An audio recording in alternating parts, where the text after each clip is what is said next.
Bienvenue sur Radio Corsica Internazionale et sur Telepaese en ce vendredi 7 juin. Toute bonne fête à tous les Gilbert. Bonjour, salut à tous.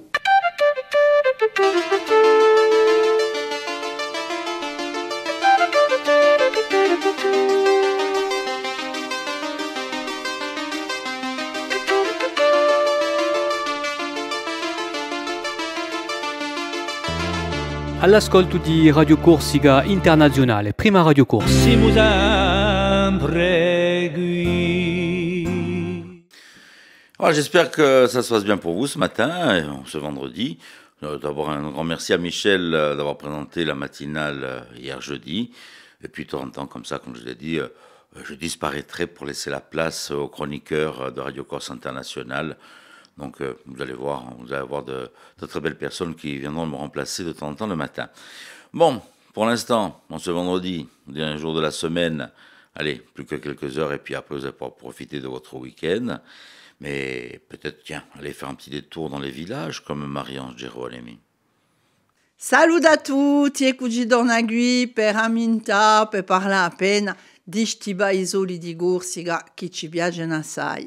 Allora, c'è stata una domanda di uno che sta in un paese baranino e che ci ha domandato di parlare appena di questo paese. Allora, ne approfitto per salutare tutti quelli che ci stanno, tutti i miei amici. Penso a Michela Marcelli, a Domino, penso di noi a Lugiani, a Francesco Goa, Giuvorte, che oggi abbiamo da parlare di un paese di Pedralba. Ecco, Pedralba. Dunque, cosa abbiamo per andare in Pedralba? Apriamo le porte di Agualagna e andiamo oggi a scoprire questo bello paese di Pedralba. Dunque, è composto da due paesoli, il paesolo di Udedu e quello di Ubedano. Pedralba, Strabiomba, Awala e a spiaggia di Lostrigoni. A due passi di Aoca di Santa Maria si presenta come a frontiera naturale tra Awala e Lostrigoni e quella di Adartagine. Allora, abbiamo lì a parlare di una leggenda che corre appena qua su, che dice la leggenda di un montone ulante. Un montone che bullava, mica che bullia, un bullia mica ulava così. Allora, un giorno un pastore che portava a sua a pasce in pianure pedralbinche vede un montone che si mette a bullare allegramente, così, aria, e si negola in cielo. Prima, piato di beura, che si faceva un segno di croce che pensava che c'era una manifestazione di aule, ma si ne va a cercare i paesani compongono che constatare su strano fenomeno. Il pastore, unto e fino come un barualanino, si dice che lo può tirare profitto di questo montone e vuole andare all'asta o all'incanto, o zancere, dice il francese. Un uomo, un pastore come lui, che ha dato il più alto prezzo, se ne va quasi andare a invernare in la Greade. Ma un nostro montone tane so quattro zampe, belle arraigate in terra, e pare che una più voglia di bulla, manca appena. Tanto da forzarlo a manifestare il suo potere soprannaturale, cosa fa il pastore? Ubbia e un lampa non arriva. Un imbellime di terrore accompagna la valada vertiginosa dell'animale e si sfragge a cantare. Pieno di terrore, il pastore sapeva tanto che tutte le pecore erano cambiate in pietra, si erano impedrate. Sta onda di pecore impedrate è sempre in macchia, stanta rebelle eternità. Se vos passidiate per il campo piano e a oca di l'alzia. E Caleiane a olia di piantavia fa una piccola siesta. Fate piano che un imbellime che pare sorte di scogli vi bocaccia un sonno. Voilà, ça peut être une petite idée de balade pour ce week-end. Un piccolo paese così, fare il village de Corse. Di volte ci mi credo ogni parte au fin fond de l'Australie pour retrouver quelque chose de bien. Dans nos petits villages, il y a toujours quelque chose d'extraordinaire à retrouver. Un petit horoscope, ça vous dit, hein, c'est Paxi qui nous envoie tous les matins à partir de Porto Vecchio l'horoscope. Et puis je vous rappelle que si vous désirez faire tirer les cartes, si vous désirez avoir l'horoscope un peu plus complet, vous pouvez aller faire un petit détour sur sa chaîne YouTube. Vous allez voir, il y a une petite adresse à la fin de sa chronique.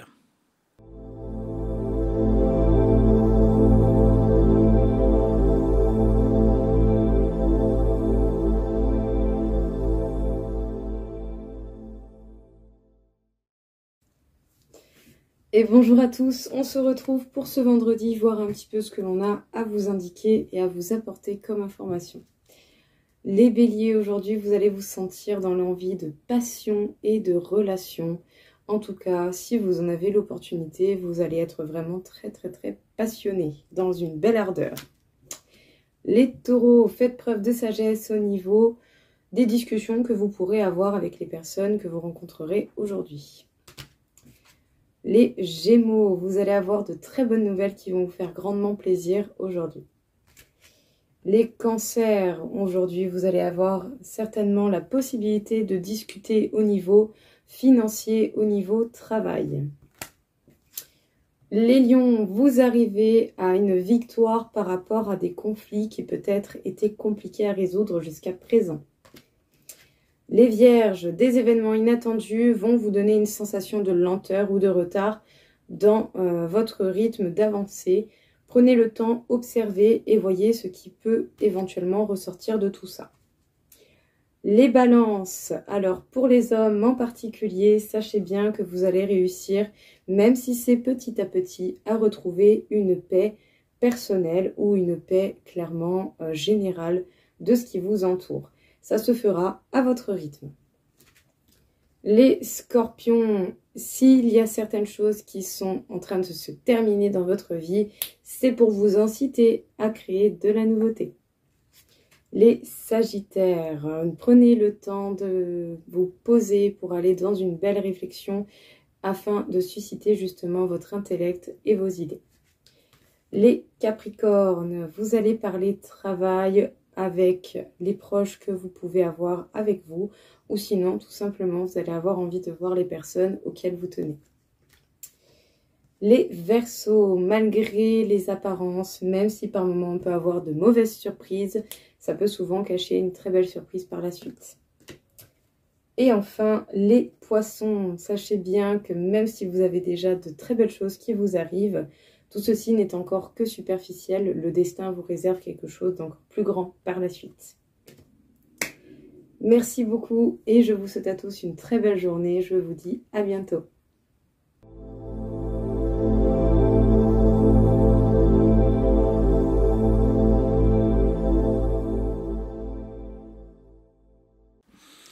Merci Paxi.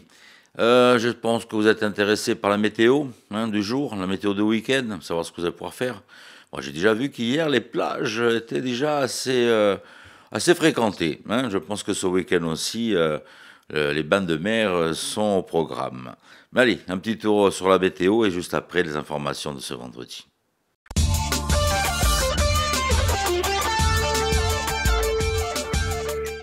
Bonjour Auguste, bonjour à toutes et bonjour à tous. Le soleil sera bien présent aujourd'hui, même si souvent voilé par des nuages d'altitude. Le vent de sud-est sera faible à modéré.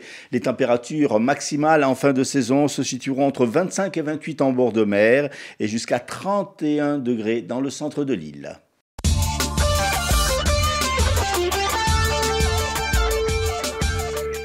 Un incendie s'est déclaré dans une maison à Saint-Florent hier. Le sinistre n'a fait aucune victime, mais les dégâts sont importants à l'intérieur de l'habitation. Le parquet d'Ajaccio a ouvert une enquête de flagrance pour recherche des causes de la mort après qu'un détenu de la maison d'arrêt d'Ajaccio s'est pendu dans sa cellule. Celui-ci, âgé de 29 ans, avait été condamné pour des violences intrafamiliales et bénéficié d'un régime de semi-liberté. Dans le cadre d'une affaire financière à la mairie d'Ajaccio, un homme a été mis en examen hier par un juge d'instruction de la GIRS de Marseille. Antoine Maestrali, directeur de cabinet du maire d'Ajaccio, et Stéphane Vanoucci, adjoint délégué au sport, seront quant à eux entendus ce soir par ce même juge. Au centre du dossier, la construction des luxueuses villas Aman sur la route des Sanguinaires, ainsi qu'un commerce de bouche dans le centre-ville. Après plusieurs faits d'agression et de harcèlement d'enseignants ces derniers jours en région bastiaise, une intersyndicale de l'enseignement appelle à une mobilisation ce vendredi à midi devant le rectorat à Ajaccio. À Coupa di Acab, ce sera le grand retour du football sur la place Saint-Nicolas à Bastia. Si au début du XXe siècle, faute d'infrastructures, on pratiquait le football sur la place ou sur sa voisine de la citadelle, le jeu de ballon était interdit depuis près de 100 ans en ces lieux. Via un tournoi de Sixte interquartier et village, la communauté d'agglomération de Bastia va de nouveau transformer en stade de football la plus belle place de la ville du 3 au 6 juillet prochain, où 32 équipes masculines, 16 féminines vont s'affronter sur 2 terrains en structure gonflable et pelousée. Au-delà du sport et du foot, il y a la volonté de créer des liens entre les quartiers et les villages, souligne Louis Pozzo di Borgo, le président de la CAB. Et puis ce samedi à Floriane se déroulera la 2e édition de la Journée du Muscle, organisée par la FM Téléthon au programme de 15h à 19h, de nombreuses animations et conférences.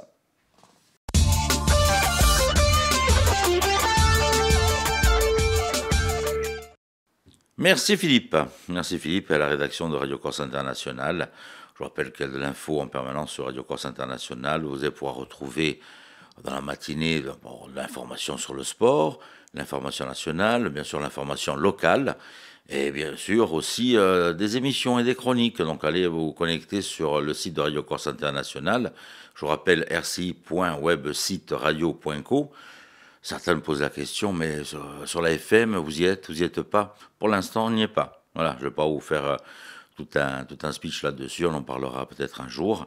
Mais pour le moment, Radio Corse International, vous pouvez la retrouver sur Internet, sur la télé d'Orange, et bien sûr sur plein de petits plateaux numériques qui nous diffusent, style des heures.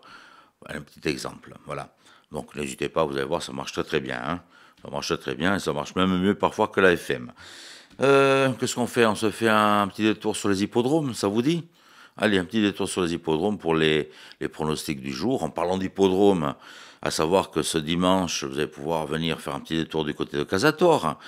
Il y a une belle réunion hippique qui est prévue à partir de 16h30. Hein, voilà, à noter, ce sera un semi-nocturne, je dirais, pour cette réunion hippique. Comme ça fera un peu moins chaud aussi pour les chevaux et pour les visiteurs. À partir de 16h30, donc, vous pouvez arriver avant, hein. L'hippodrome sera ouvert aussi avant, hein. Vous pourrez pouvoir vous restaurer même sur place. Voilà, donc, rendez-vous dimanche, hippodrome de Casator à partir de 16h30. Bon, les pronostics hippiques avec Rémi. Allez, je vous laisse noter les bons coups du jour. Les pronostics hippiques de Rémi sur Radio Corse International. Bonjour à tous, ce vendredi dans les bons coups du jour, nous serons sur l'hippodrome de Vincennes. On va démarrer avec le quintet, je vais mettre en tête le numéro 7, King Shermer. Passons à la 5e course où le 10, Light Me Fire devrait l'emporter. Et on terminera par la 6e où le 10, London devrait lutter pour la victoire. Bon jeu à tous. Voilà, merci Rémi, et puis rendez-vous à Bigoulia, en Casator ce dimanche, hein, n'oubliez pas, hein, 16h30 pour les premières courses. Mon cher Philippe. Bonjour Auguste. Quel temps pour ce week-end? On va débuter par déjà ce jour de vendredi. Le soleil sera bien au rendez-vous, mais le plus souvent voilé par des nuages d'altitude. Le vent d'est sera faible. Les températures maximales en fin de saison, 24 à 27 degrés près des côtes et de 28 à 30 degrés dans le centre. Un petit coup d'œil pour le week-end. Oui, le week-end. Voilà. Alors samedi, le temps sera agréable avec toujours un ciel drapé de fins nuages d'altitude. Le vent de sud-est sera localement assez fort le long de la côte orientale et dans le Cap Corse. Les maximales seront encore en hausse, 25 à 28 degrés en bord de mer, 34 degrés dans le Cortenay et le Sartenay. Puis dimanche, il y a une petite dégradation, Auguste. Le ciel sera en effet partagé entre nuages et éclaircies. Des averses orageuses sont même prévues dans l'après-midi. Le vent du sud-est continuera à souffler assez fort. Les températures maximales seront en légère baisse. 23 à 26 degrés en bord de mer, 32 degrés dans l'intérieur de l'île. Bon, on va faire avec. C'est correct. Ouais. Bon, qu'est-ce que vous en pensez? On s'est un peu relooké ce matin. On s'est un peu relooké.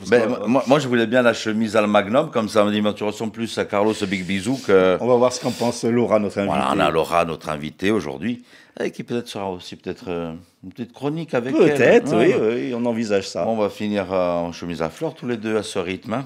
Comme Antoine dans les années 60. Voilà, alors on retrouve notre invitée donc, sur Radio Corse International et Télépaïse. Invité aujourd'hui la Bastiaise Laura Lemarchand Heredia, styliste personnel et coaching en image de soi.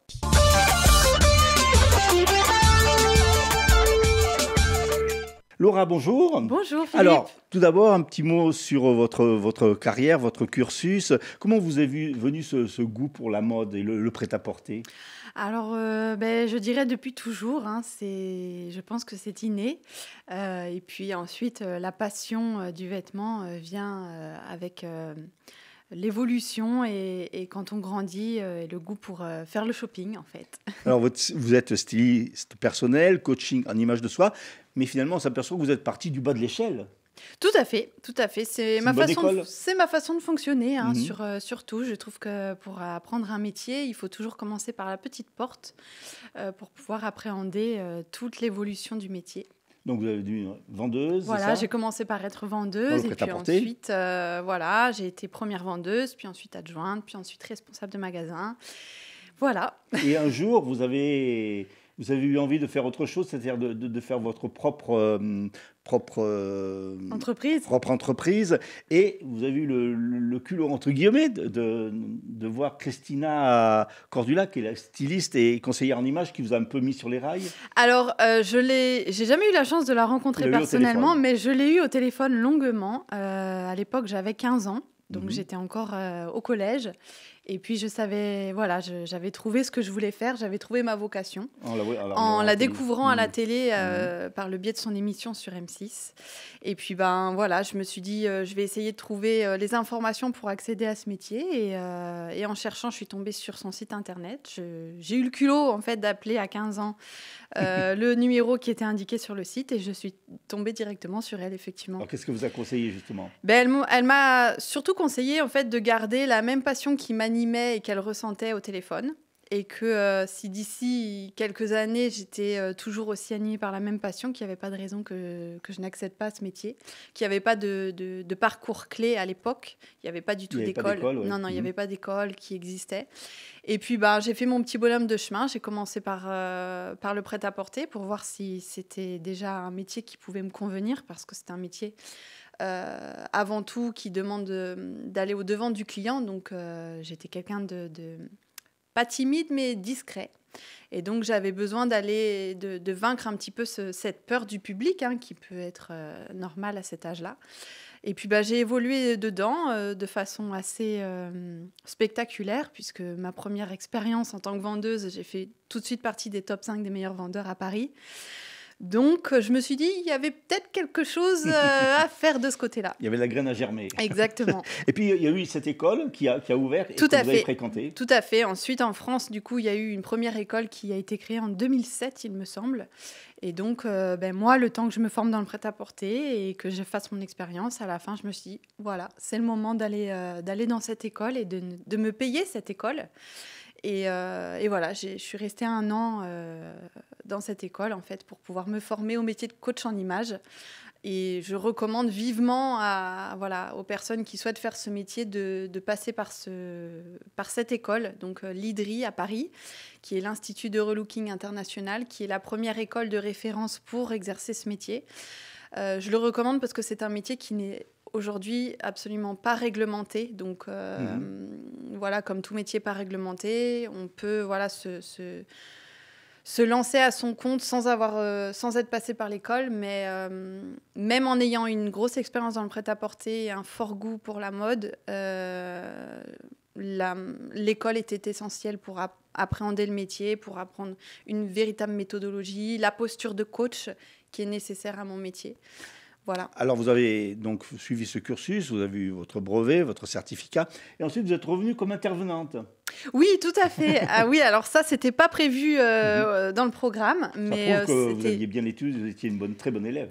Oui, en tout cas, c'était une très belle surprise et c'était quelque chose que je n'avais pas forcément programmé. Et c'est un rêve qui est devenu réalité, en fait, finalement, pour quelqu'un qui aime la mode comme moi, de se voir, en fait, que votre école, reconnue, que l'école dans laquelle vous avez été formé, finalement, vous rappelle 2 mois après votre certification pour vous demander, en fait, de reprendre la main sur le module mode. En plus, c'était pas pour n'importe quelle format, c'était vraiment pour créer le cours de mode, pour reprendre le cours de mode et créer le cours d'histoire de la mode. Donc, j'avais 2 cours à mon actif pendant 1 an. J'ai commencé avec des classes de 15 élèves et puis ça a fini avec des classes de 40, 50. Ah oui, c'est dur alors. Voilà, c'était un gros challenge, mais j'ai eu de très très bons rapports avec les élèves et une très bonne expérience que je souhaiterais d'ailleurs continuer par la suite. Alors, on a parlé un peu de votre cursus, mais en quoi consiste exactement le coaching en images? Oui, parce que du coup, depuis tout à l'heure, on parle, mais ça peut paraître un petit peu flou. On a vu comment vous êtes devenu coaching en images, alors comment ça se concrétise? Bon, alors, ça consiste? C'est vrai que du coup, quand on parle de Cristina Cordula, généralement, ça parle un peu mieux parce qu'on associe tout de suite le mot relooking, même si, voilà, j'aime pas trop ce mot parce qu'il est aujourd'hui très galvaudé et donc peut aussi avoir une mauvaise image dans le sens où, voilà, il y a un côté spectaculaire, il y a un côté télé qui peut être parfois un peu trop... surfait. Ouais, voilà. En fait, la dimension... du coach en image par rapport au relooking, c'est parce qu'il y a cette notion de coaching en fait. Il y a cette notion de coaching, donc c'est-à-dire qu'on va mettre plus la personne au centre de l'idée même de la transformation, de l'évolution d'image, plutôt que voilà, de son propre avis. On voit quelqu'un, on va le transformer de cette façon-là, sans prendre en compte qui il est. En fait, le fil rouge de mon accompagnement, c'est vraiment de mettre la personne au centre, de connaître qui elle est, sa personnalité, ses limites, ses objectifs, ce qu'elle aime, ce qu'elle n'aime pas, et ne jamais aller au-delà. Donc, c'est pour ça que quand je reçois des personnes qui me disent je peux avoir quelques freins parce que j'ai peur, justement, qu'on m'emmène dans quelque chose dans lequel je ne me sens pas bien, j'ai envie de vous dire, c'est impossible. C'est impossible que je vous accompagne vers quelque chose qui ne vous convienne pas. Sinon, ça veut dire que je fais mal mon métier. Oui, sinon, ça voudrait dire que je fais mal mon métier. Jusqu'à aujourd'hui, ça fait 5 ans que j'exerce. Je n'ai jamais eu de retour de ce type. Donc, je pense que j'arrive à quand même bien cerner mon client dès le départ et c'est vraiment très important. Je n'accompagne personne sans être passé par ce rendez-vous qui s'appelle un bilan d'image et qui est le fil rouge de tout mon accompagnement. Justement, vous allez chez les gens, vous regardez leur dressing et c'est là que vous leur indiquez ça c'est bon, ça c'est pas bon. Alors ça c'est vraiment une des étapes une fois que j'accompagne les personnes. Ce n'est pas la première, mais oui effectivement quand on aborde le style vestimentaire, généralement il y a une partie tri du dressing parce que mon rôle ce n'est pas en fait de faire acheter. Mon rôle, en fait, c'est vraiment d'inculquer aux personnes, donc hommes et femmes, puisque du coup, je travaille pour les femmes, mais aussi pour les hommes. Je tiens à le souligner, même si en Corse, messieurs, vous êtes un petit peu timides. On est timide, c'est vrai. Oui. Mais on va se soigner.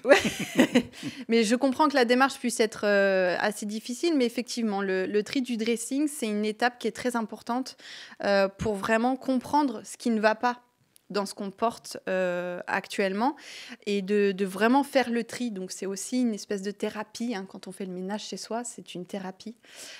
Quand on fait un vrai tri du dressing avec quelqu'un d'objectif qui vient vous aider, il y a vraiment quelque chose qui... Voilà, parfois, ça va même jusqu'à l'angoisse quand vous ouvrez votre placard et que vous avez tous ces vêtements en fait, que vous avez accumulés pendant tant d'années. Donc, on élimine le surplus. On repart de zéro et surtout, j'apprends pendant cette séance de tri du dressing à refaire en fait des looks avec uniquement ce que je vous fais garder. Et je vous montre en fait ce qu'il est possible de faire avec si peu et surtout avec ce qui vous appartient déjà. Et ensuite, je dresse une liste de shopping. Si vous optez pour l'option juste après personal shopping, qui du coup me permet en fait de faire du shopping accompagné avec la personne.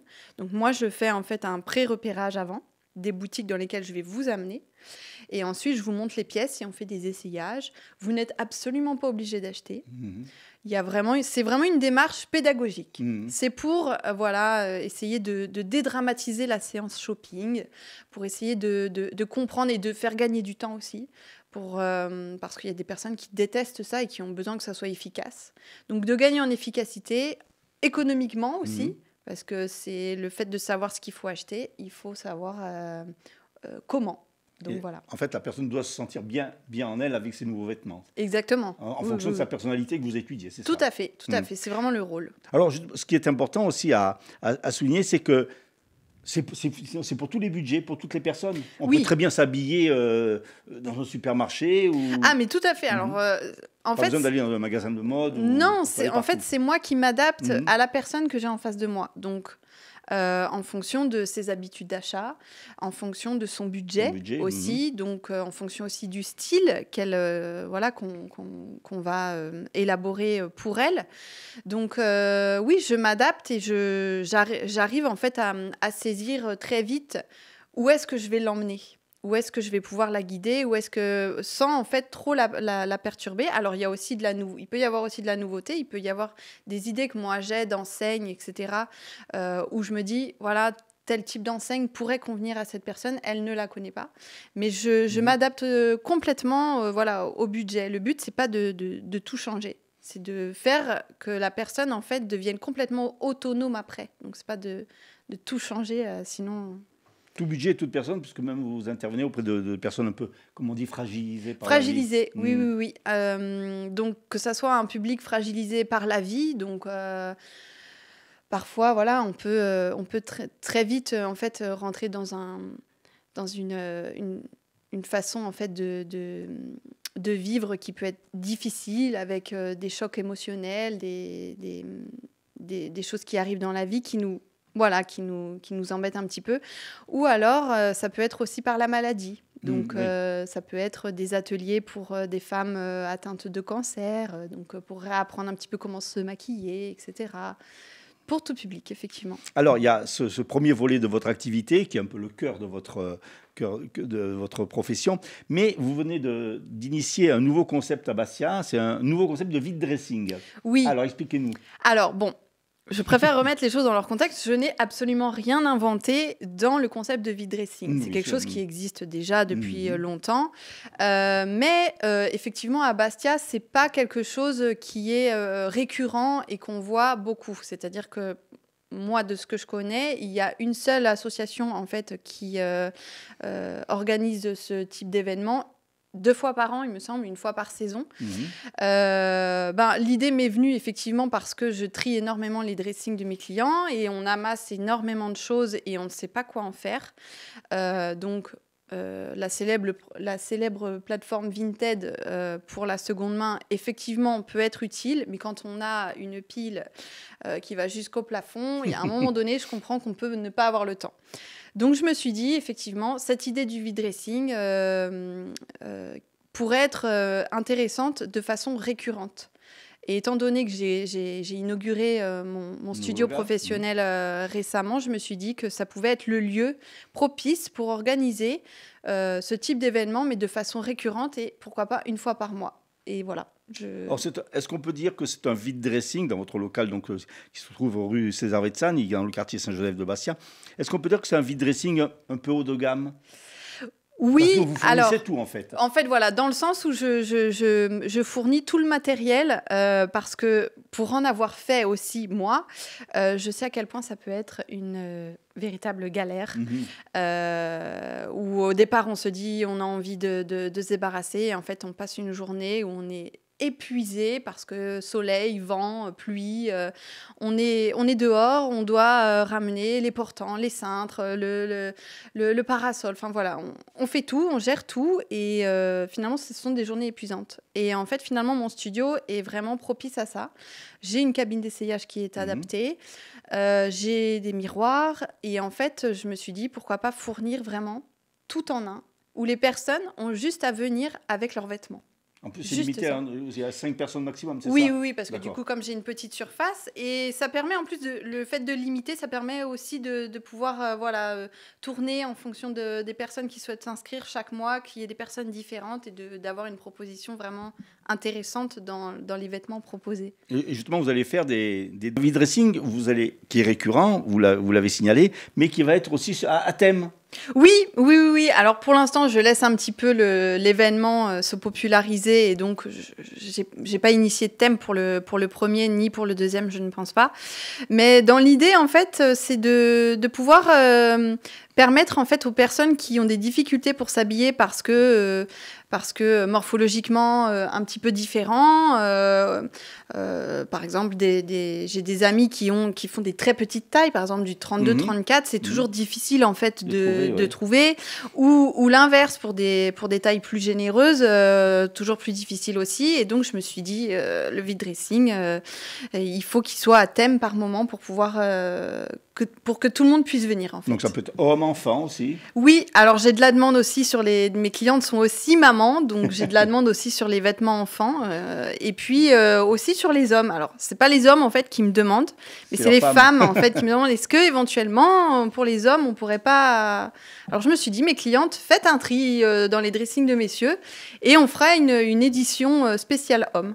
Pourquoi pas? Alors, on rappelle donc que vous êtes coaching en image de soi. Donc, si on veut consulter, on peut soit se rendre sur votre Facebook ou alors donc à votre adresse, ce joli petit studio que vous avez aménagé. C'est rue César Vetsani, c'est dans le quartier Saint-Joseph. Et donc là, vous y êtes en permanence, on peut... Alors non, j'y suis pas en permanence. Je reçois uniquement sur rendez-vous parce que du coup, je suis aussi en déplacement, notamment pour les tri dressing de mes clients. Donc, je reçois uniquement sur rendez-vous. Donc, on peut me contacter surtout alors sur Instagram plutôt que Facebook. Instagram. Et puis, vous avez mon site internet dans la rubrique contact. Vous me faites un petit message et vous avez directement mon numéro de téléphone également. Laura, merci beaucoup. Merci, on rappelle Philippe. donc que vous êtes styliste personnel, coaching en image de soi et que vous êtes installé donc rue César Vetsani, je crois que c'est au numéro 12. C'est dans le quartier de Saint-Joseph de Bastia. Merci Laura, à bientôt. Merci Philippe, à bientôt.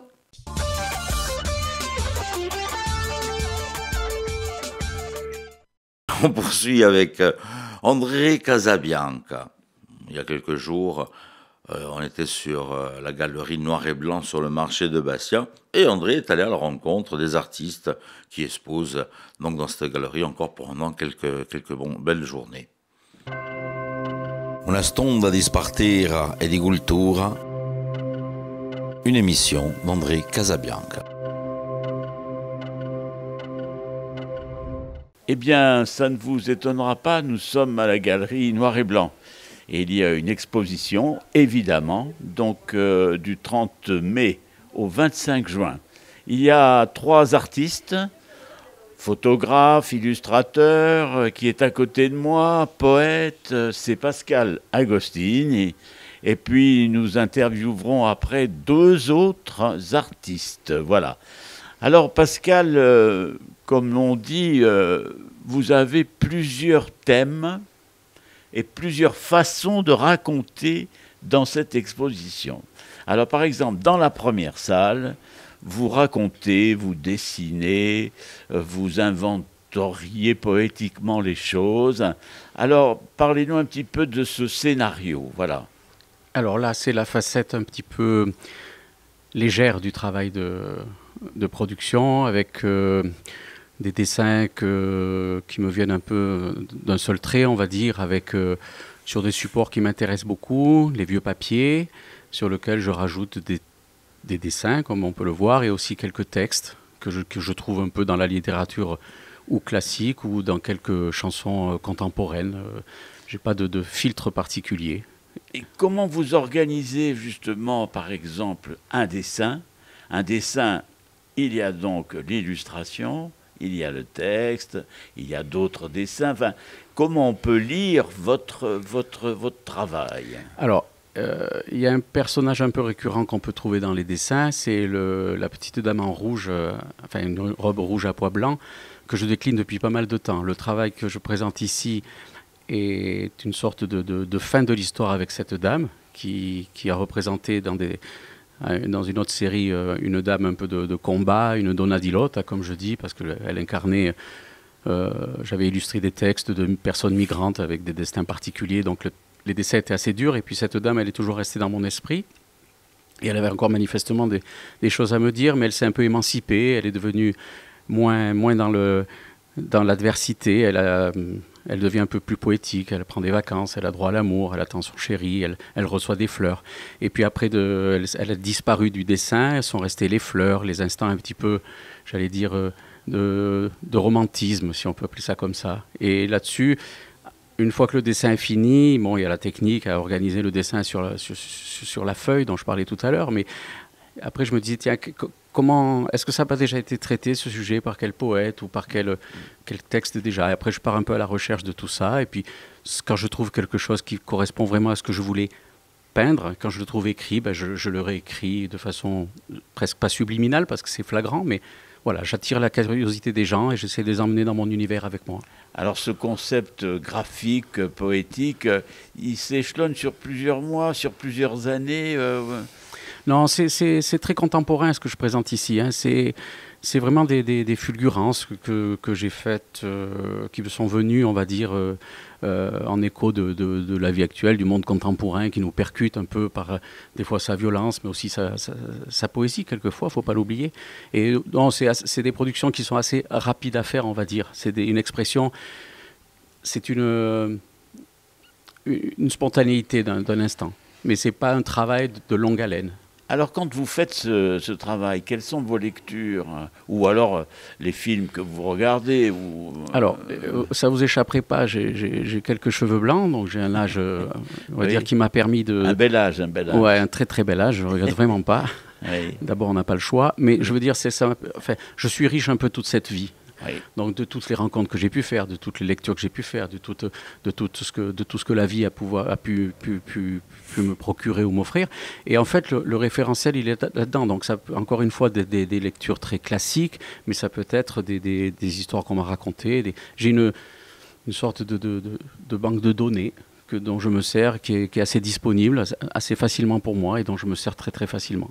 Et alors toujours dans la grande salle, la salle du premier étage, il y a en face justement de ces petits tableaux et de ces histoires, il y a quand même des vrais, on va dire, des vrais tableaux. Oui, alors là on va taper dans un peu plus le charnel, le viscéral, l'intime du corps. Donc le mien, qui lui aussi donc m'a suivi dans mon évolution d'âge. Donc je l'ai vu se transformer. Et après il y a tout ce corps qui de souffrance et de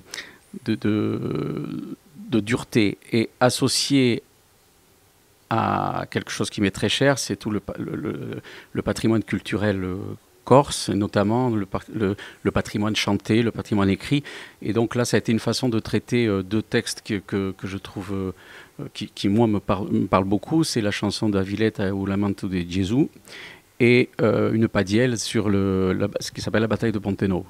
Donc, j'ai exprimé, moi, ce que je ressentais quand je lisais, quand j'écoutais ça.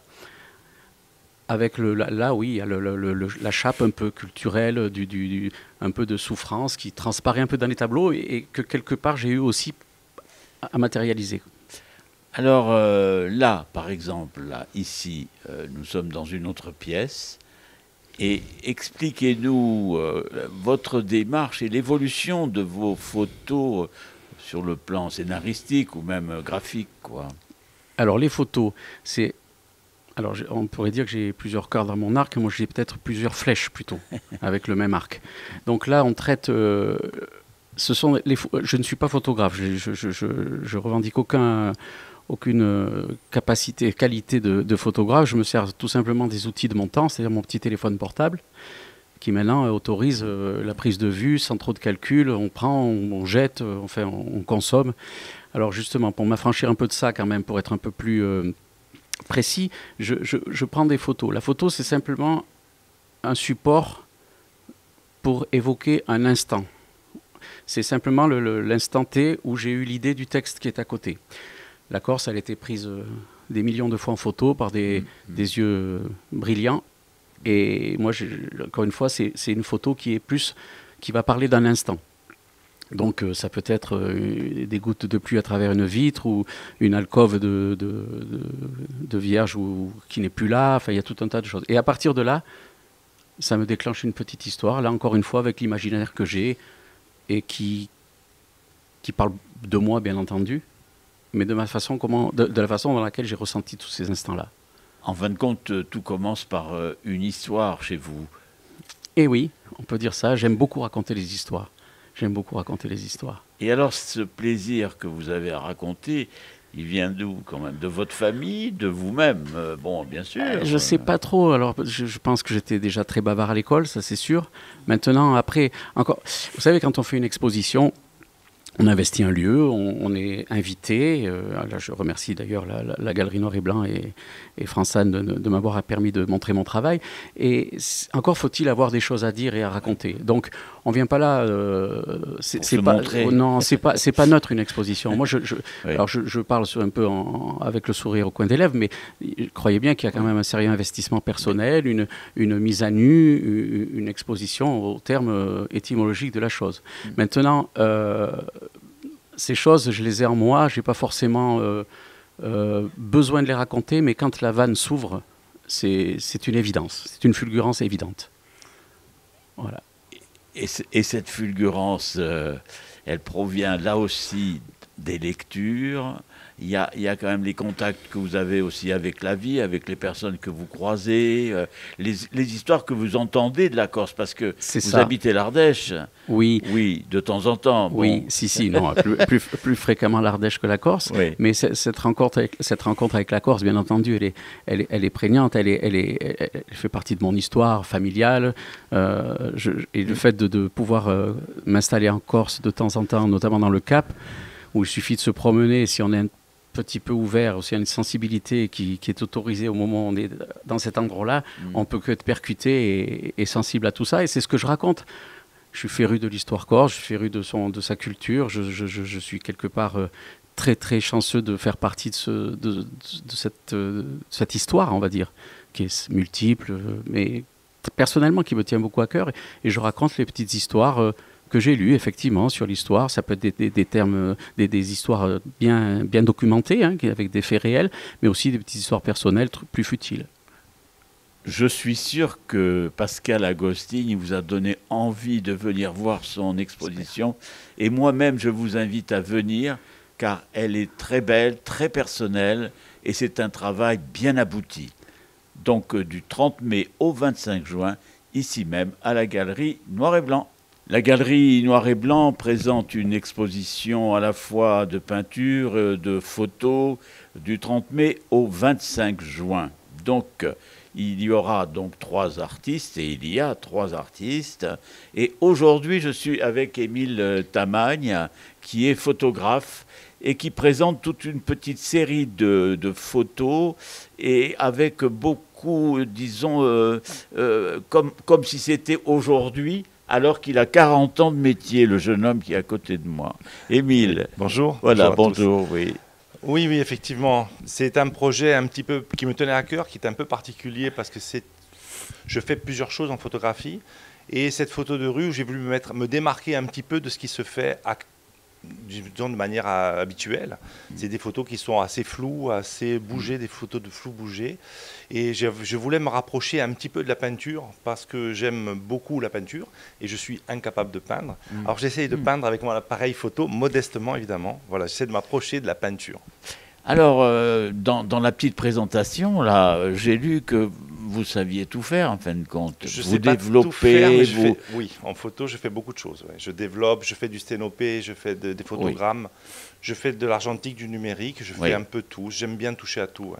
Mais alors là, l'exposition, vous avez donc sélectionné un nombre, je pense, important de photos. Oui. Alors, comment vous avez fait votre sélection, là? Alors, l'editing, c'est-à-dire c'est difficile parce qu'en fait, on part sur un volume quand même. Avec le numérique, par rapport à l'argentique, on a un volume plus conséquent de photos. Et donc après, il faut faire un choix. Et c'est là toute la complexité de la chose, c'est de choisir sur un certain réservoir assez important, de faire une sélection de 10, 15, 20 photos. Et ça, j'avoue que c'est pas facile parce que c'est tous vos bébés, vos enfants.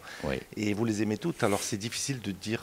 bien sûr. Mais bon, finalement, on fait un choix par entonnoir. On enlève, et puis on finit par arriver à la sélection d'aujourd'hui, qui sera peut-être pas la même une autre fois. Alors, comment, par exemple, vous exercez votre pratique? C'est-à-dire, vous vous déplacez avec votre appareil photo, vous faites directement l'image, vous réfléchissez à l'image, enfin... Alors, il y a différentes façons. La photo de rue, comme vous la voyez en bas, c'est des photos qui sont faites, c'est des photos qui sont volées, en fait, dans la rue, qui sont faites sur l'instant.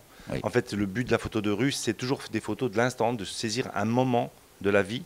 Donc les gens Le but, c'est qu'ils ne se rendent pas compte que vous avez l'appareil. Moi, je suis assez discret, on ne voit pas que j'ai l'appareil à la main. Je préfère, dès qu'ils voient l'appareil, les gens, leur attitude change. Et donc l'expression aussi. Alors j'essaie que ça ne se voit pas. D'ailleurs, je mets en mode silencieux, on n'entend pas du tout le déclenchement, de manière à pouvoir presque surprendre l'instant de l'expression que je cherche à avoir. Après, d'autres types de photos, je les fais beaucoup plus posées, réfléchies, avec plus calculé, tout ça. Mais là, l'instant, je le vole. Mais jamais en studio? Si, je fais aussi de la photo studio, je fais des photos d'instruments, des photos d'intérieur d'instruments. Et là, c'est des photos plus studio, justement, plus voilà, comme ça. Oui, alors, cette photographie, ça vous démange depuis quand même, comme je disais tout à l'heure, 40 ans. Tôt, ouais, 40 Et alors, ans. comment vous avez, non, pas évolué sur les 40 années, ce serait trop long, mais vous avez eu plusieurs phases. Oui. Je pense que comme toute personne qui pratique quelque chose pendant longtemps, on passe par des phases, oui, évidemment, et on y revient. Alors, on peut faire, moi j'ai fait de la rue au début, après j'en ai plus fait, j'ai fait du portrait, après j'ai fait des paysages, puis là je reviens à la rue, puis je fais des natures mortes, et puis, alors, et en ce moment, c'est la rue, ça fait maintenant, et la rue, quand je faisais la rue auparavant, on reconnaissait les gens. Et ça me posait un problème parce que pour exposer, vous ne pouvez pas disposer de la photo comme vous voulez parce qu'il faut des droits, enfin c'est compliqué. C'est délicat. Et ça fait 3 ou 4 ans que je travaille sur cette abstraction de manière à ce qu'on ne reconnaisse pas les gens. Donc je fais ces photos un peu floues, un peu légèrement surexposées pour qu'on ne reconnaisse pas les gens et donc de manière à pouvoir disposer de l'image comme je l'entends. Alors qu'est-ce que vous pensez surtout du fait que maintenant tout le monde photographie ? Oui.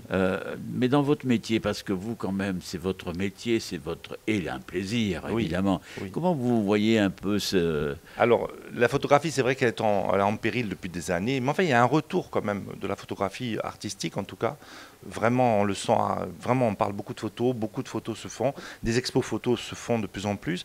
Je pense qu'il y a un retour, mais il faut se placer de manière artistiquement différemment. En fait, il faut trouver une brèche pour essayer de se démarquer, parce qu'il y a des millions de photos qui sont faites tous les jours, et c'est difficile de trouver une place dans ce flot. Alors voilà, vous allez exposer jusqu'au 25 juin, et alors, qu'est-ce que vous attendez d'une telle expo ? Alors moi j'attendais parce que là j'ai pris un risque avec ce genre d'image puisque c'est pas conventionnel et j'avoue que le vernissage m'a complètement rassuré parce que j'avais peur des premières réactions et ça a vraiment été dithyrambique donc je suis rassuré ça veut dire que je ne me suis pas trompé, ça a plu, alors moins que tout le monde m'ait menti mais disons que je pense pas donc je suis rassuré et je vais continuer dans cette voie encore quelques années. Je ne sais pas jusqu'à quand, je changerai sûrement peut-être après, mais pour l'instant, je veux rester sur cette voie-là, je veux la développer encore plus. Alors, une petite confidence, mais quel genre de réaction, c'est-à-dire Des réactions très, très positives, ça a beaucoup plu, en fait. J'ai été très surpris par le fait que les gens voulaient avoir des informations sur le comment j'ai fait la chose, et que ça leur plaisait beaucoup. D'ailleurs, j'ai vu quelques ventes, enfin, ça a déclenché c'était vraiment apprécié, quoi, vraiment. J'étais ravi, vraiment. Et je remercie encore une fois Francane, parce que grâce à elle, elle me fait confiance complètement. J'avoue qu'à chaque fois, elle me fait une confiance totale. Elle veut presque même pas voir ce que j'expose, parce qu'elle sait que ça va aller. Elle a raison. Et j'ai pris, là, c'est vrai que je lui ai dit, je prends quand même un risque. Elle me dit, mais non, il n'y a pas de problème. Et elle a bien fait, parce que ça permet justement de faire ce genre de choses.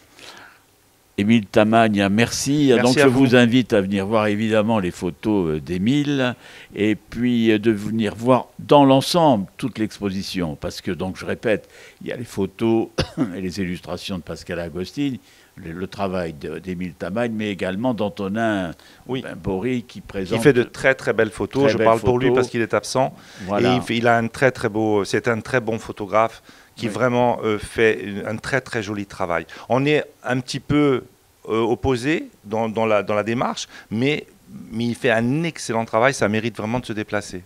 C'est ce que nous allons faire. Merci beaucoup.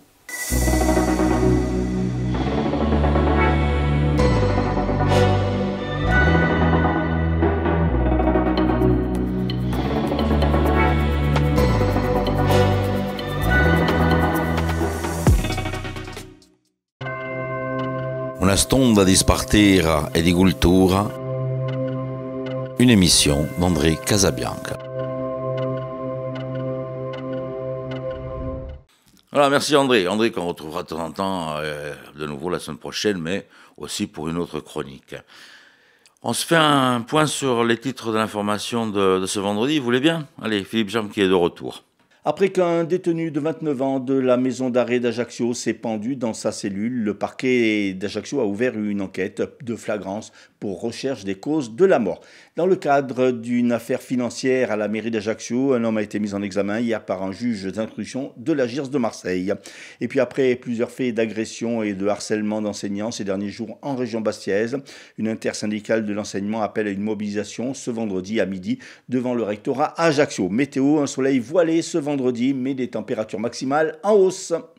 Voilà pour cette matinale, dernière de la semaine. Je vous donnerai rendez-vous donc avec toute l'équipe ce lundi. Passez un très bon week-end. Faites pas trop de folie quand même. Profitez de la plage puisque le temps sera assez clément, première vue. Et puis bien sûr, on va finir en musique, ça vous dit? Allez, on va finir avec Doria Housset. Doria Housset avec un titre qui est Rome, un beau clip. Allez, tenete forte, bioagio e alluni.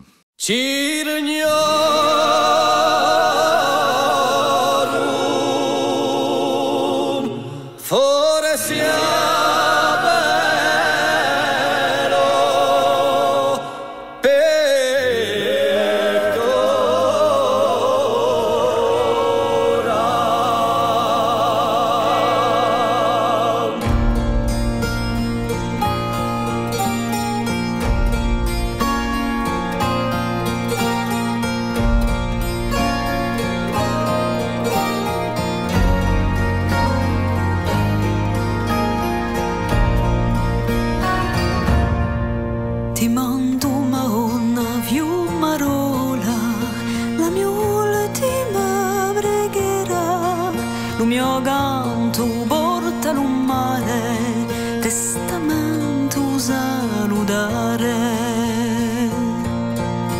Fino a Corsica il mio cuore, per sempre eterno altare.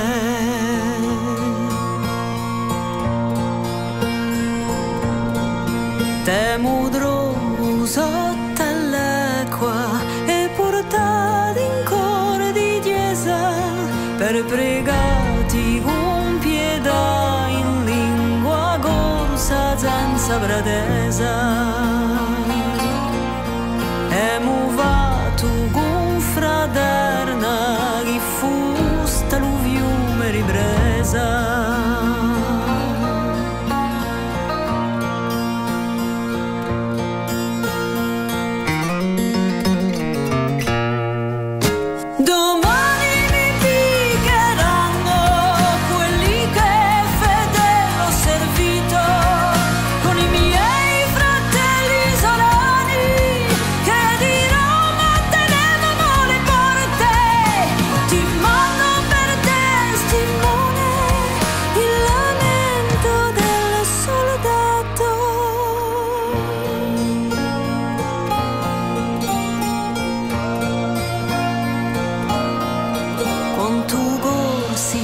Sbarcati, non te dolce calate, in tempo i saragini, usullato e l'abate.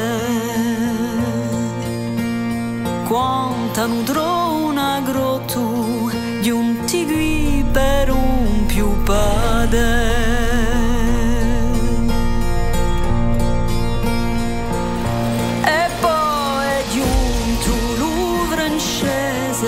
E lo sorgoglio nativo, lo sbiro di un re infarnese, lo scopo è cattivo, uso visio e l'arnese, lo fuoco è speditivo.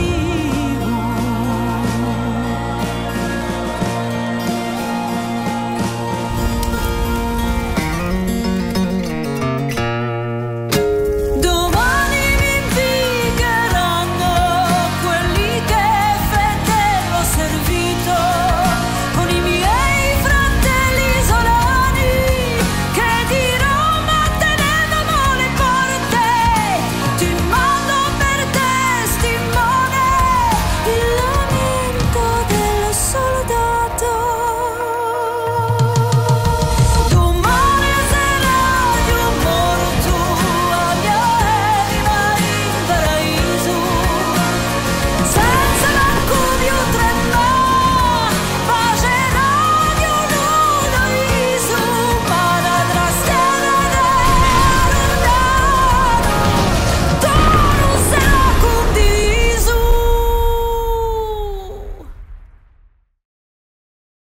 Bonjour, salut à tous.